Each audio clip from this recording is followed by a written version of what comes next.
You may be wondering, why is there a 20-minute timer on the clock? If you listen to my podcast before, I tend to go on for a while. So I'm going to challenge myself today. I'm going to give you my NBA predictions in less than 20 minutes. So first we have the first round against the Thunder. Now I'm recording this on Thursday and I waited as long as possible so I could see which teams are going to get through. So the playing game is actually tomorrow when I'm posting this. So it's going to be against the Grizzlies and the Mavericks. Whoever wins that game plays the Thunder. I think the Mavericks are going to win because the Grizzlies, one, they don't have a head coach. Two, John Morant is banged up with his ankle. Three, um, and third, Jaren Jackson Jr. just can simply not guard Anthony Davis. I don't think Anthony Davis is going to take over. But it doesn't matter in a whole lot because the OKC Thunder have the MVP in SGA. Their double big lineup of Chet and Hartenstein, who they've been saving Chet all season with his injury, they're going to be fully healthy and ready to go. Thunder have hit a historic defense with Lou Dort. I don't have to name all the players. Alex Caruso, J Dub, just stacked across the board, and one of the best defensive teams we've actually ever seen. So I'm gonna have the Thunders in 5 games. I just think they're too talented. I think the Mavericks can get a game off of them because that's how good I think Anthony Davis is. But I have them in 5 games. Next thing we have, the next round we have is the Denver Nuggets versus the Clippers. Now, Jokic is the best player in the world. In any series they play, he's going to be the best player. Jamal Murray is a playoff riser. Now, I know he has like a sore knee or something, so that could be an issue, but we know what Jamal Murray can do in the playoffs. Now, on the Clippers side, Kawhi Leonard is back. The second half, near the end of the season, Kawhi Leonard was playing amazing. In that Warriors game, he looked unstoppable on the offensive side of the ball. Now, defensively, he's not what he used to be because his knees just simply can't hold up anymore, and he's aging, of course. But on the offensive, he still looks as good as ever. Now, James Harden during the second half of the season, while he hasn't been efficient as much, he still is very effective and his playmaking is very good. When you also combine with the Clippers' really great defense with Derrick Jones Jr., heck, Ben Simmons can actually defend. Zubac's rim protection has been really good this year. And the Clippers in the second half of the season are on a little bit of a win streak and they've been playing really good ball. So I'm going to pit the Clippers in 6 games. Now, I do think Jokic, he's seriously may average a 36-point triple double somehow, and they're still going to lose because I think we're past the point in the NBA where the best player in the series is always going to win. I think the salary cap hinders your roster so much in the second apron. You have to make your roster flesh out, and it has to be good across the board. And the Nuggets' defense has been a question for them a lot this season, and their three-point shooting can be very shaky at times. And plus, the Nuggets don't have a head coach right now. They fired Mike Malone. So you're not getting out of the first round if you don't have a head coach. So I have the Clippers in 6. Next round is the Lakers versus the Timberwolves. Now, Luka, his last few games, the end of the season, very good after not looking like Luka Doncic for a while. LeBron is still playing good, but he is 40. So we do have to put that into consideration. But we are talking about the second greatest player in NBA history. So we do have to account for that. Austin Reeves having a breakout year, and some people think he's way better than he is, but he is having a great year, and he's getting the other team's third best defender. And when your third best defender is Gordon Austin Reeves, it's always going to be a long night. But on the flip side, the Timberwolves, Anthony Edwards may make first team All NBA this season. I mean, he's a 3-point leader and he's been playing incredible this season. Timberwolves ended the season great. They have elite defense still with Rudy Gobert, Jay McDaniels, and Alexander Walker. Now, I wish they had Cat, and I probably like them more if they had Cat, but they do have Julius Randle, who has actually played competent for a little bit and towards the end of the season. I'm going to go with the Lakers in 6. Now, Anthony Edwards is a playoff riser, and I know he will go off. I expect in the 2 games that they win and maybe a game that they lose, Anthony Edwards probably goes for 40 in some of those games. But Ant's decision making, sometimes he just takes a three off of a pick and roll when it's just a way too much time in the shot clock for him to be taking that shot, or like I've been emphasizing for a while now, the Julius Randle fit and his mishaps on defense and sometimes just going one-on-one isolation are just terrible. And do you guys remember what happened the last time Luka played Rudy in the playoffs? I had the Lakers in 6 games. Next thing we have is probably one of the more interesting first round matchups that we have is the Rockets versus the Warriors. Now, the Rockets are a very great coach team by Adoka and the culture that he's brought with toughness. Now, they may get thrown out of a lot of games, but their culture is set. They have elite defense, and Ben Thompson is going to be a superstar in this league, in my opinion. Tari Eason is also a very good player and very good on defense. Steven Adams coming off the bench is sometimes when they run the double big lineup of Şengün and Steven Adams. Steven Adams is a very good rim protector, and he can get offensive rebounds like very few people in this league can.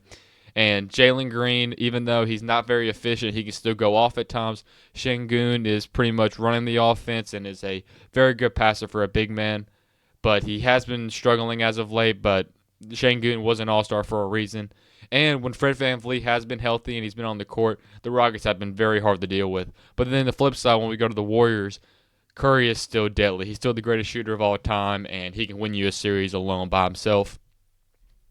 Jimmy Butler is a playoff riser, and we just saw in the play-in game, he just dropped 38, and that was huge for them. He is old, so I do worry, is his impact going to be felt like he was in Miami? But Jimmy Butler is still one of the greatest playoff performers we've ever seen. And Draymond Green anchoring the defense, his rim protection, his switchability, and just knowing every defensive coverage is phenomenal. And he's been there for a while, and he's probably gonna win Defensive Player of the Year because of the narrative, and everybody's voting for him for some reason, even though Dyson Daniels deserves to win it.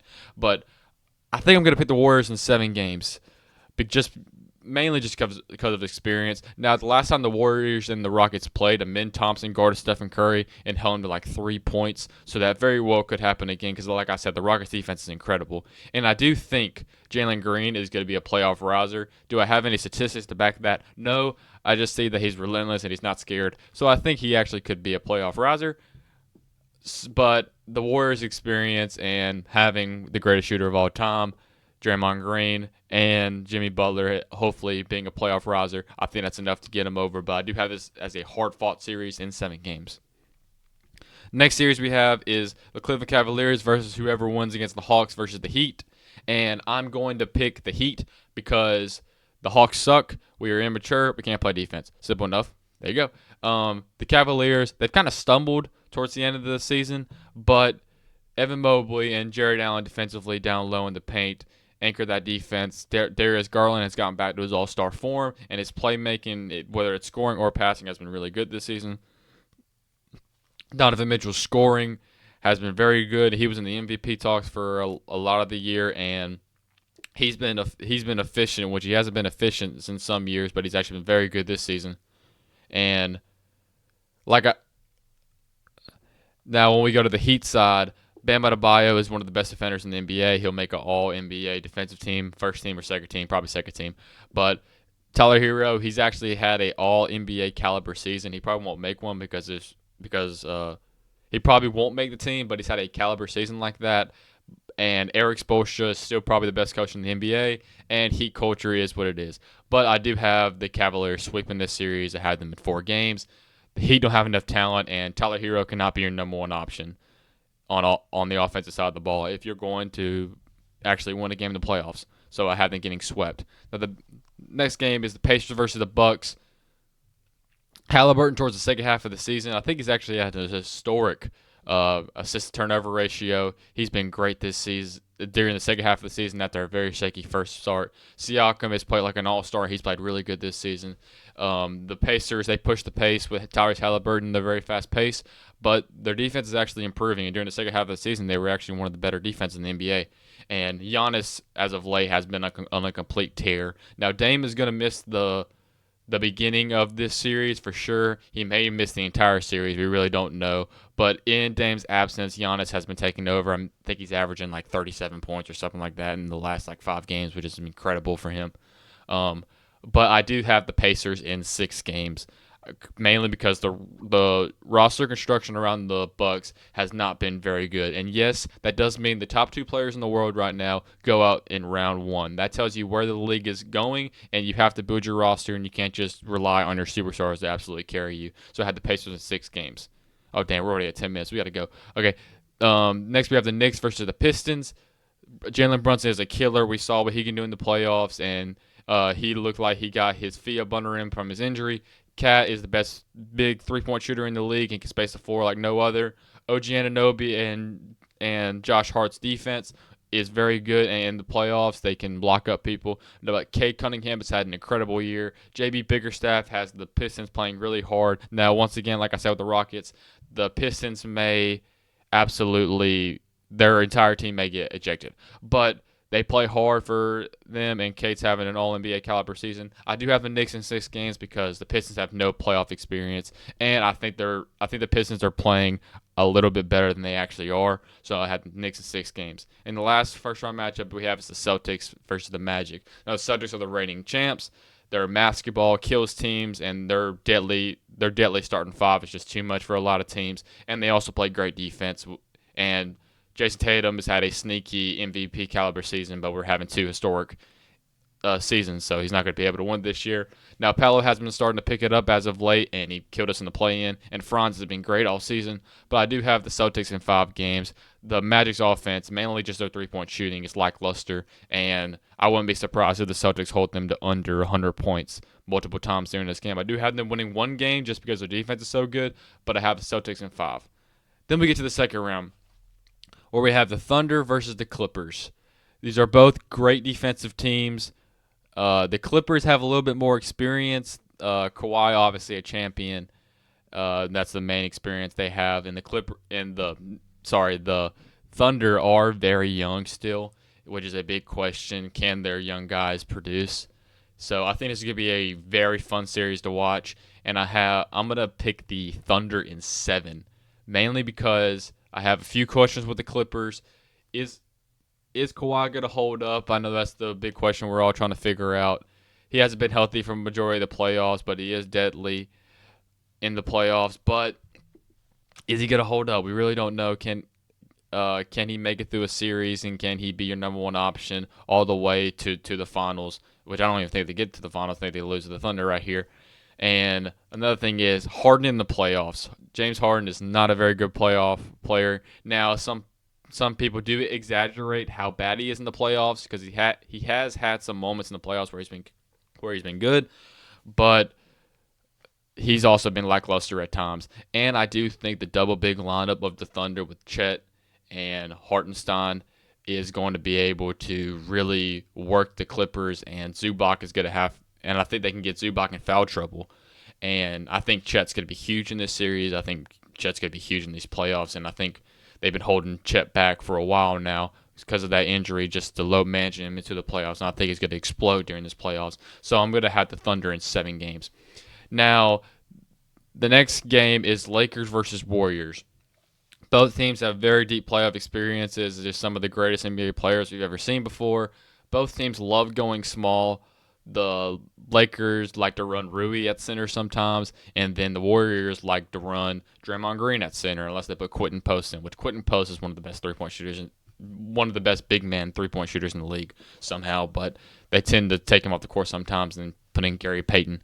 But they don't have very great big men, so this would be an interesting series, and some people, if the Warriors or the Lakers were on opposite sides of the bracket, they may pick them to be in the Western Conference Finals. That's how good these teams are. But I'm going to pick the Lakers in 7 games, mainly because I think the Warriors' late-game decision-making has been very bad at times. I mean, you saw in the play-in, they just blow leads left and right. And Curry down the stretch, his decision-making is not very good for some reason. And Draymond Green can just be what's the word I'm trying to use? He can just be a goofball at times and just be like, "What are you doing?" Something like in the play and he fouled out, or he can just complain to a ref and he can actually get kicked out. And I think the age of the Warriors will wear over time because I do think Draymond Green is old and Curry is not what he once was, and Jimmy Butler is not what he once was. And I think the mismatches that the Lakers have over the Warriors, the Lakers can expose. I mean, who's going to guard Luka? Who's going to guard LeBron? And then if you figure out those, who's going to guard Austin Reeves? And I think their offense is going to be too good, so I have the Lakers in 7 games. Now, the Eastern Conference side, it's the Cavaliers versus the Pacers. Now, like I said, the Cavaliers finished the season very slow, and the Pacers have been very hot as of late. Sorry. But the Cavaliers have had an historic season up until the very end, where the games really didn't matter and they weren't trying. And Halliburton, I mean, they made it to the Western Conference Finals, so they have more experience than the Cavaliers at this point. So I think this is going to be a hard series, but I do have the Cavaliers in 7 games, mainly because I think the double big lineup. I'm a big fan of double big lineups, if you can't tell. But I think the double big lineup will cause problems down low for Miles Turner and Pascal Siakam. And I think the Cavs can force Halliburton to try to beat them in isolation and one-on-one. He's not a very good one-on-one player, and I think that's the defensive strategy they're going to go with. And I think the Cavaliers can pull it out in 7 games, which I have Evan Mobley, who's a Defensive Player of the Year candidate, somewhat neutralizing Siakam for some parts of the series. So I have the Cavaliers in 7 games. Next, we have the Knicks versus the Celtics. The Knicks were built to beat the Celtics. I mean, they went all in on their starting five, trading 6 first-round picks for Mikal Bridges. And the Celtics at times they can get cold because how many 3-pointers they take, they can't get cold, and that's pretty much all they can do. And they can go cold and they can lose to anybody. But who am I kidding? The Celtics are going to win this in 5 games. I wouldn't even be surprised if it was a sweep. The Knicks all season cannot be good teams. Cat's rim protection has been terrible, and Mitchell Robinson really hasn't made a huge impact when it comes to that. And Mikal Bridges is not a defender anymore for some reason. I don't know if he just forgot how to play defense, but he has actually been very bad on the defensive side of the ball. So I think the 5-out action that the Celtics run with Porzingis and Tatum and Brown and White and Holiday are just going to be able to whip the Knicks just like they've done all season. And the Knicks can't be good teams. I mean, go look at the standings. Okay, we have 3 minutes. Okay, we got this. Okay, then we have the conference finals. We have the Thunder versus the Lakers. Now, Luka and LeBron in the playoff series, I can't lie, is terrifying. Those are some of the greatest playmakers we've ever seen, and in the playoffs, they're both deadly. But the Thunder have an historic defense. If you look at the the defense compared to the rest of the league, and you look at that through all of NBA history, I think the Thunder actually are number one when it comes to the differential between that. And they've been blowing teams out left and right. And the disrespect from the Thunder needs to stop. And I'm tired of people just saying that their youth is just not going to and the lack of experience is going to come with them in the butt, and they don't have a second star when they do. When Chet Holmgren is going to absolutely feast in this series, and Isaiah Hartenstein is going to destroy in this series, and I have the Thunder in 6. Now, can injury-prone Luka, who hasn't been Luka Doncic as of late, can he produce in the playoffs? So that's still going to be to see, and especially when we go late into this postseason run.